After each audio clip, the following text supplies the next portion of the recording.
2025년 9월 28일 주일 설교. 설교 제목: 거듭남, 그 소중한 구도의 여정. 1. 거듭남에 대해서 다시 생각해보자. 대학생 때 어린이들에게 가르친 노래가 있습니다. 이 찬송은 어린이 전도협회 찬송입니다. 너는 거듭난 것을 아니?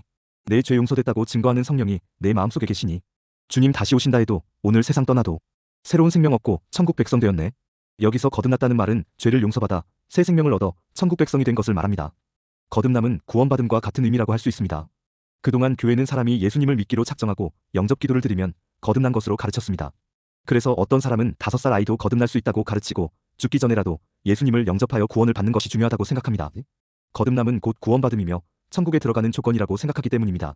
여기서 영접 기도를 보면 자신이 죄인임을 고백하고 예수님이 십자가의 보혈로 그 모든 죄를 사하셨다는 약속을 믿음으로 받아들이겠다는 다짐이 그 핵심입니다. 교회의 복음전도 방식은 이처럼 인간이 죄인이며 오직 십자가의 은혜로 죄 사함을 받고 그렇게 해야만 영원한 천국에 들어갈 수 있다는 내용을 전하는 것입니다. 이 과정을 통해 사람은 신자가 되며 교인이 됩니다. 이처럼 사람이 거듭나는 과정은 오직 하나님의 성령으로 되는 것이라고 우리는 배웠습니다. 그런데 영접 기도를 통한 거듭남은 인위적인 요소가 작용하는 경우가 많았습니다. 어떤 사람은 사람에게 잘 보이기 위해서 영접 기도에 응하기도 하고, 어떤 사람은 체면 때문에, 또 어떤 사람은 두려움 때문에 기도를 따라하기도 합니다. 그 영접 기도는 사실 예수님을 믿는다는 것이 어떤 대가를 지불해야 하는가를 충분히 배우지 않은 상태에서 이루어지는 경우가 많기 때문에 그 이후에 많은 교육과 시행착오가 뒤따르는 것이 보통입니다. 그렇게 보면 영접 기도는 중생 즉 거듭남이나 영적 탄생의 시작점으로는 의미가 있지만 그 자체가 구도 여정의 전부가 될 수는 없습니다. 거듭남의 비밀을 강조하는 사람들은 예수님의 속죄가 단번에 영원히 이루신 완전한 것임을 깨닫는 것이 중요하다고 합니다. 그래서 거듭남의 확신이 부족한 사람들에게 절대로 의심하거나 두려워하지 말고 기쁨과 감사로 살아가라고 가르칩니다. 교회 안에서 거듭남에 대한 이야기는 죄와 십자가를 중심으로 이루어져 왔습니다. 저는 오늘 설교에서 거듭남, 그 소중한 구도의 여정이라는 제목으로 이 문제를 다루고자 합니다. 성경이 말하는 거듭남이 무엇이고 그것이 왜 구도의 여정인지를 말씀드리겠습니다. 2. 성경이 들려주는 거듭남 이야기. 성경에서 거듭남에 대하여 들려주는 본문은 요한복음 3장입니다. 밤중에 한 바리새인이 예수님을 은밀히 찾아왔습니다. 그는 예수님에게 인사를 건넵니다. 당신은 하나님으로부터 오신 분입니다. 당신이 하시는 일은 아무나 하는 일이 아닙니다. 그때 예수께서 그 바리새인에게 말씀하십니다. 사람이 거듭나지 않으면 하나님 나라를 볼 수 없느니라. 그 바리새인인 니고데모는 그 말을 이해하지 못합니다. 예수께서는 사람이 물과 성령으로 2번 태어나야 한다고 말씀하셨습니다. 2번의 탄생은 육의 탄생과 영의 탄생입니다. 예수님은 바리새인 니고데모에게 말씀하실 때 왜 거듭나야 한다고 하셨을까요? 그는 지금 거듭나지 않은 사람임을 아시는 거겠죠? 니고데모가 거듭나지 않은 모습은 뭐고 그가 거듭나면 어떻게 됩니까? 거듭난다는 말은 2번 태어난다는 말입니다. 그런데 여기서 거듭이라는 말은 우리말로는 2번의 의미이지만 헬라어로 아노세넨덴이라고 하는데 그 의미는 위로부터라는 의미입니다. 위로부터 난다는 말은 하나님께로서 난다는 말입니다. 그 말은 하나님이 보내신 성령으로 난다는 말이며 동시에 그것은 성령이 깨닫게 하심으로 새 사람이 된다는 말입니다. 그것은 하늘의 뜻을 받아 그것을 바탕으로 사는 사람이 된다는 말입니다. 그렇게 거듭난 사람은 더 이상 땅의 정신으로 살지 않고 하늘의 정신을 더 크고 귀한 것으로 여기며 사는 사람이 됩니다. 니고데모는 밤중에 예수님을 만나러 왔습니다. 그리고 거듭남에 대하여 대화를 나누었습니다. 그 후에 니고데모는 거듭났을까요? 요한복음에는 니고데모의 이야기가 3번 나옵니다. 나머지 2곳에서 니고데모는 예수님에 대한 문제를 다루는 공의회에서 모든 사람 앞에서 예수님을 변호합니다. 그의 변호는 충분한 증거 없이 재판하는 것은 옳지 않다는 말이었습니다. 그 후에 니고데모는 예수님의 장례를 돕기 위해서 방부제와 향품을 후원했습니다. 요한복음은 니고데모의 거듭나기 이전의 모습을 밤중에 찾아온 것으로 묘사합니다. 그것은 그가 사람들의 이목과 평판에 좌우되는 사람임을 보여줍니다. 그런데 나중에 그는 옳은 일을 위해서 나설 때 더 이상 사람들의 평가에 갇히지 않았습니다. 거듭난다는 것이 이런 것 아닐까요? 이전에 니고데모는 공의회원으로서 자신의 평판과 지위를 진리보다 더 중요하게 생각했습니다. 그는 예수님을 하나님으로부터 오신 분임을 알았지만 차마 대낮에 찾을 수는 없었습니다. 사람들을 의식하기 때문입니다. 그러나 예수님을 만난 후에 니고데모는 거듭났습니다. 그리고 그는 땅의 생각을 뛰어넘어 하늘의 생각을 좇아 행동하기 시작했습니다. 거듭남은 하늘로부터 다시 태어나는 것입니다. 그것은 자신이 땅의 생각을 따라 사람들을 기쁘게 하기 위하여 살고 있음을 깨달은 사람이 진실을 외면하지 않으려고 자신의 이전 생각을 버리고 새 사람이 되는 것이라고 할 수 있습니다. 거듭남은 단지 나의 죄를 위해 예수님이 십자가를 지셨음을 고백하고 죄 사함을 받는 것 이상의 의미가 있습니다. 그것은 자신의 처지를 분명하게 깨닫고 하늘로부터 오는 하나님의 뜻을 따를 것을 결단하는 순간입니다. 거듭나는 것이 무엇인지를 보여주는 또 하나의 사례는 요한복음 4장에 나오는 사마리아 여인의 이야기입니다. 그 여인도 예수님을 만나기 전과 예수님을 만난 이후의 삶에 큰 변화를 경험했습니다. 그 여인은 니고데모와 달리 대낮에 혼자 우물가에 왔습니다. 그녀가 이런 시간에 물을 기르러 우물을 찾은 것은 사람들을 만나지 않기 위해서입니다. 그런데 그 우물가에서 예수님이 기다리고 계셨습니다. 이 여인은 예수님과의 만남을 통해서 거듭났습니다. 그 여인에게 거듭남은 어떤 소중한 깨달음이었습니다. 그 여인은 사람들을 피하여 살았지만 거듭난 후에는 동네로 뛰어가서 사람들에게 자신의 이야기를 들려주었습니다. 그 여인은 물동이를 우물가에 버려두고 뛰어갔습니다. 이것은 그 여인이 더 이상 목마르지 않음을 상징합니다. 그 여인의 목마름은 대인 기피증으로 나타났습니다.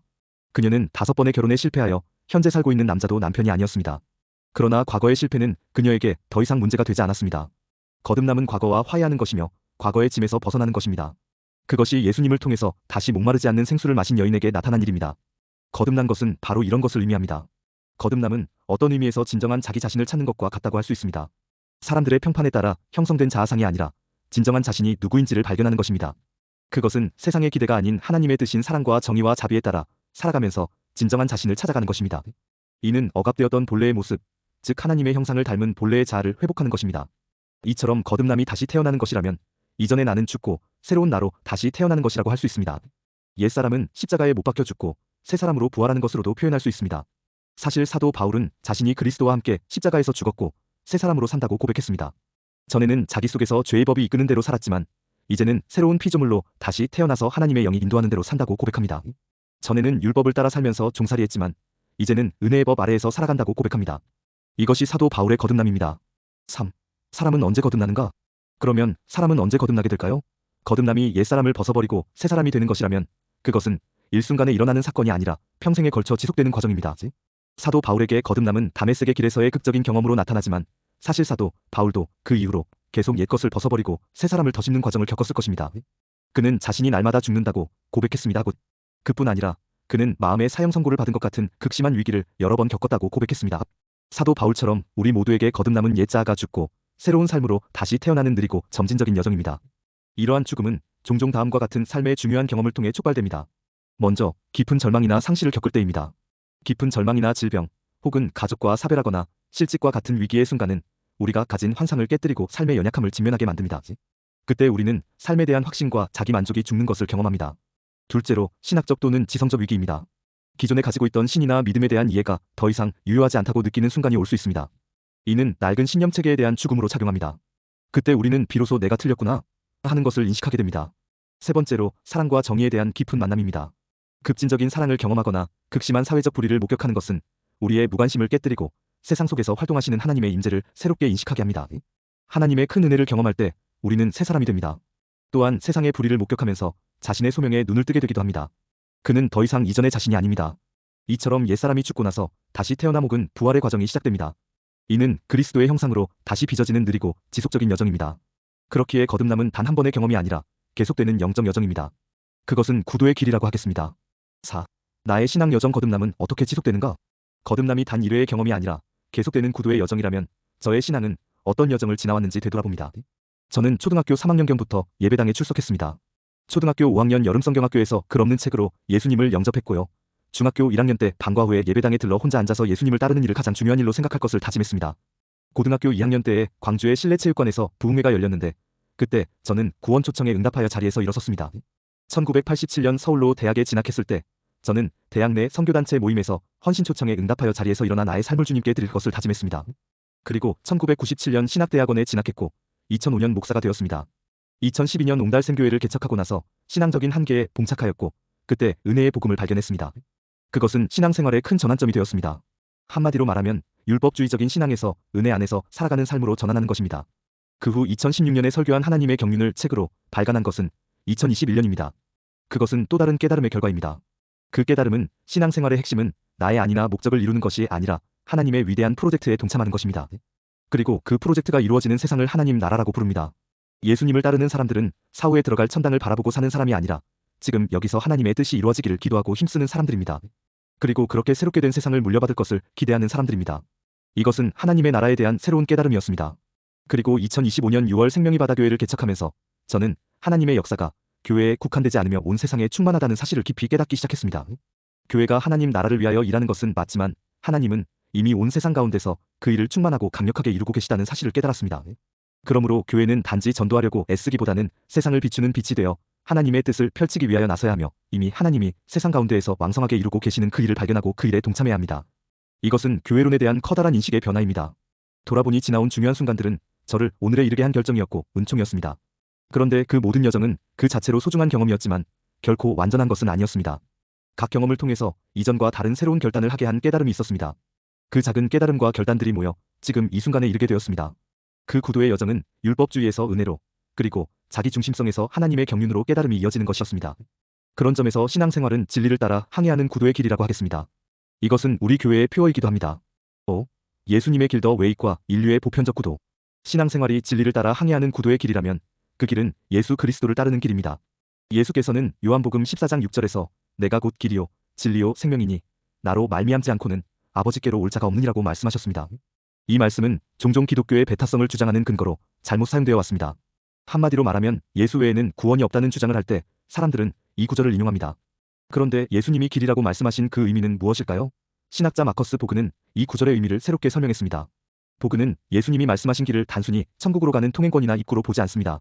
그에게 길은 삶의 방식 웨이 오브 라이프를 의미합니다. 예수님은 하나님과의 관계를 회복하고 세상의 정의와 사랑을 실천하는 삶을 온몸으로 보여주셨습니다. 따라서 나로 말미암지 않고는이라는 말씀은 예수님의 길삶의 방식을 따르지 않으면 하나님과의 참된 관계 아버지께로에 이를 수 없다는 급진적인 윤리성을 강조합니다. 그것은 예수님이 보여주신 삶의 방식, 즉 가난한 자를 섬기고 불의에 저항하며 용서와 자비를 베푸는 길을 따르지 않고서는 진정한 하나님과의 관계에 이를 수 없다는 의미입니다. 저는 그 해석에 동의합니다. 하나님께 이르는 유일한 길은 예수님처럼 진실을 사랑하고 사람들을 용납하는 것입니다. 그것은 약한 사람을 돌보며 불의에 저항하는 용기를 실천하는 길입니다. 그렇게 보면 그 길은 모든 인간이 사모하고 따르고 싶어하는 바로 그 길입니다. 마커스 보그는 다른 종교의 구도에 대하여 다음과 같이 정리합니다. 동양의 도교에서 도는 우주의 근원적인 원리이자 만물이 생겨나고 돌아가는 자연의 흐름입니다.